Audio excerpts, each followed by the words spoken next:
Sarah, no. Oh no, Sarah. Sarah.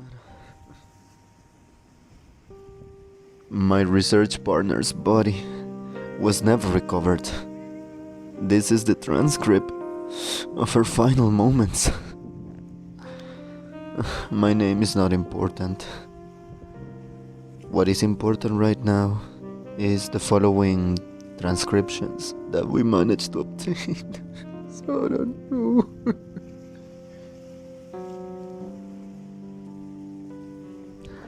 Oh my. These notes were obtained on the day 24th of the month of March in the year 2015. First, 1519 PST.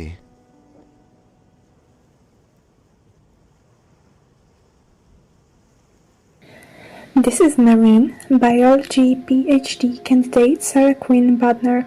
I'm transmitting this message from my own custom-designed research vessel. I've named this submarine the RV Tessa, and today will be the Tessa's maiden voyage. Our target area for today is Upper Batalogic. To be more precise, we're going to be exploring between 1,000 and 2,000 meters beneath the surface of the ocean today. I'm currently cruising in the Euphratic zone right now. I'm glad to report that the weather is calm and clear. There is plenty of sunlight still reaching me, and my broadcast signal back to base is showing a full-strength connection. The research vessel's performance in ocean conditions is definitely living up to my expectations so far. Now, let's see what Tessa can really do.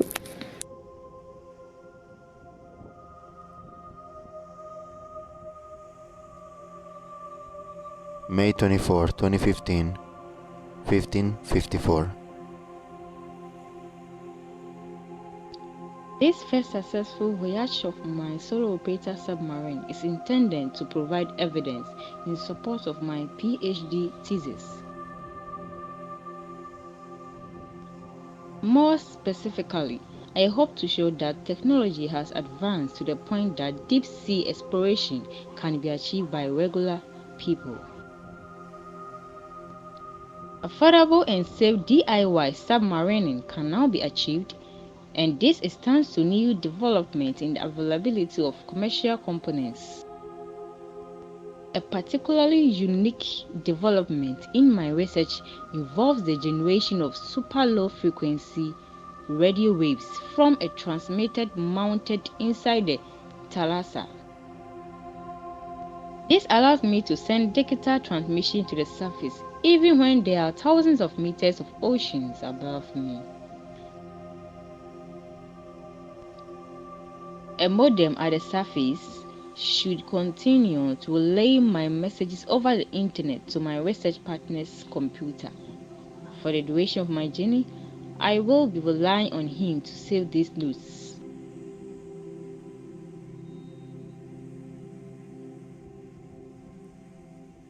(2015) March 24th, 1630. The pressure gauges on the exterior of the Thalassa show that I am cruising at a depth of 650 meters. Our designs for this submarine craft are estimated to allow for depth of up to 2,000 meters to be reached safely. I don't plan to go much deeper than 800 meters for this voyage. I naturally have no desire to test the crash depth of this vessel while I'm still inside it.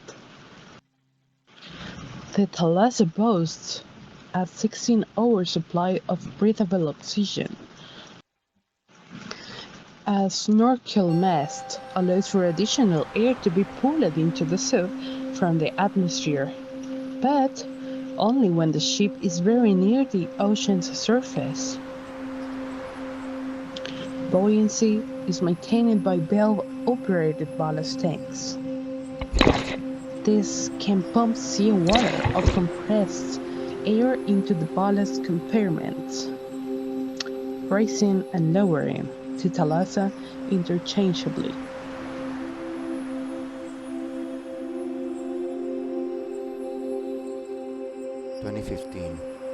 March 24th, 1644. I have to admit, I'm worried by the ballast compartment's function. The compressed air is failing to eliminate some of the seawater that's already inside the tank.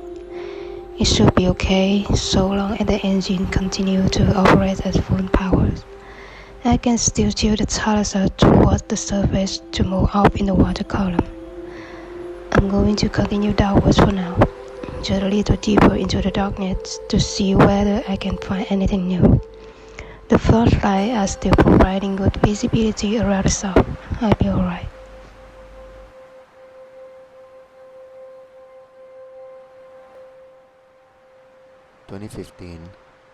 March 24th, 1802.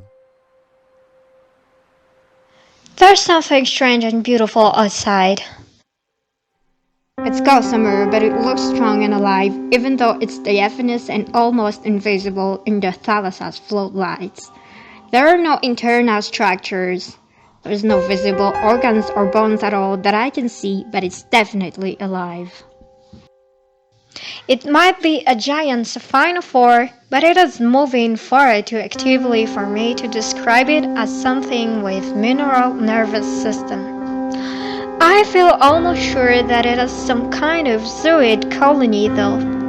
Its structure is too broad across to be a bootless worm. 2015, March 24, 1925. The reinforced thermoplastic windows are beginning to show pressure strain near the rivet points. I've still got my floodlights online, and the thalassa continues to maintain limited engine function. O2 circulation is still working, but I'm beginning to feel afraid. It's becoming painfully claustrophobic in here. I will give anything to stretch my legs and to be far away from this place. Some seawater has gotten into a sealed area in the outer hull of the ships. This has shorted one of the two batteries powering the forward motor. I'm going to start working my way back up toward the surface. I don't want to see any more of the ocean without first making repairs.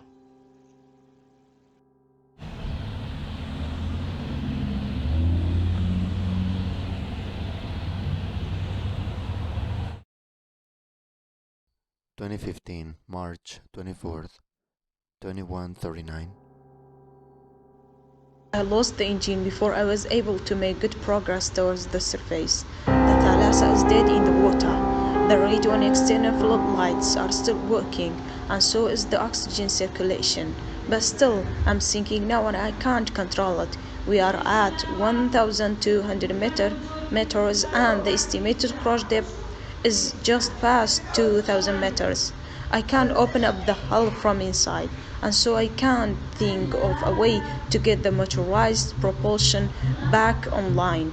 I have sent emergency help requests, but they will never find me down here in time. Can I still be saved? It seems most likely they will just keep slowly sinking.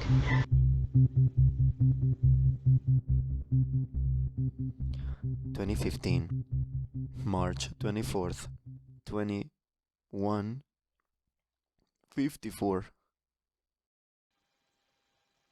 I will resign myself today. I want to my mother and father to know that love them very much.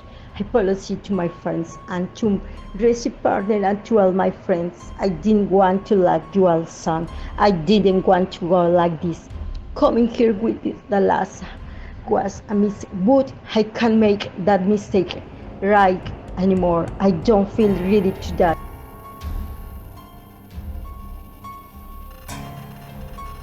2015, March 24th, 2156. I want to say thank you to everyone in my life who was kind to me. I'm glad at least I could send these messages before dying. I want to say thank you to everyone in my life who was kind to me. I'm glad at least I could send these messages before dying.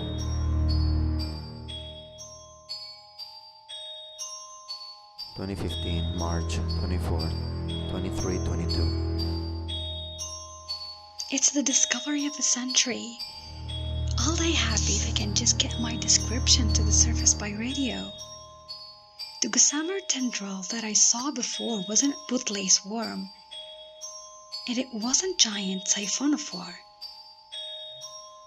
It's a tentacle. I'm seeing more of those tentacles now. The creature to which they belong must be some kind of supermassive zooid colony. It's unlike anything known to modern biology.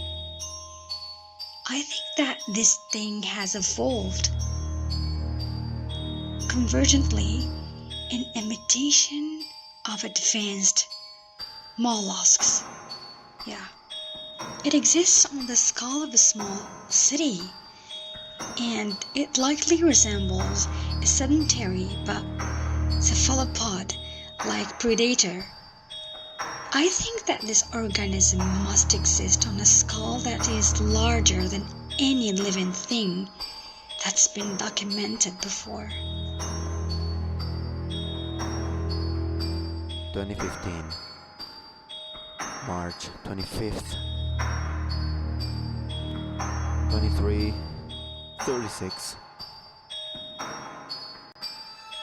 The more I observe, the more I think there must be a Leviathan version of something like a sea anemone. If I can survive until the tentacles bring me closer to the creature's body, I will report more about whether this theory is correct. 2015, 03, 25th, 0008. Pando is a clonal colony of aspen trees that share a single root system. It's a single living thing that's tens of thousands of years old and as big around as 100 acres of land. In 2006, marine biologists discovered a clonal colony of Neptune grass that's likely 100,000 years old. That single organism measures 5 miles wide. I think I've discovered a benthic zooid equivalent of this same kind of clonal system. The important difference is that whatever I found can move and hunt deliberately. It's seeking with sensory tendrils over most of a nautical mile. These are its feeding grounds. It's found the Tessa now. It's gently bringing me down.